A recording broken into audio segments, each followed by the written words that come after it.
Salamat po sa lahat ng biyaya na ibinigay niyo sa amin. Amen! Taran! Meron na tayong pang Noche Buena. Mamili na kayo ni Mikay. Kakapit ka lang lagi kay Mama, ha? Ang Pasko ay panahon ng bigayan Maganda ba yan, Mikay? at ng mga kawatan. May bibilin tayo para kay Papa. Merry Christmas po! Kaya Mikay!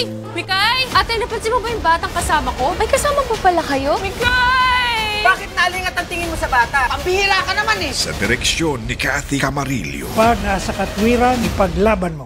mag-ingat sa pagpili ng laruan. Ang ganda ng doll. Baka mamaya, Mama's here. You listen to me. Itap mo. Ah! ikaw na pala Walang baterya. ang napaglalaruan. Halika dun tayo sa room ko.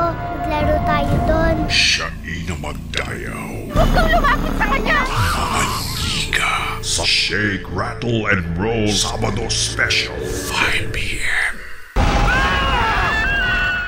Ang inaasam niyang pag-ibig, Sino-sino bang hinahanap mo? Hindi to naman ako. hindi niya nakamit.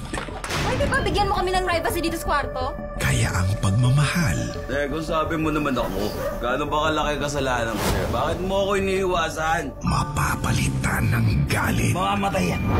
Matinding selos yung naging dahilan kung bakit nagawa niyang saksakin ng ganong kadami yung biktima. Soko, Sabado, 4:15 p.m.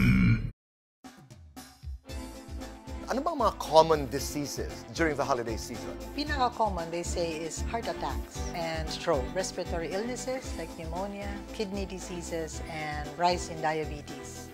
It's uncanny when you come to Christmas, there's really an increase. During this season, of course, we expect a lot of gatherings, eating. We expect the blood sugars of these patients to go.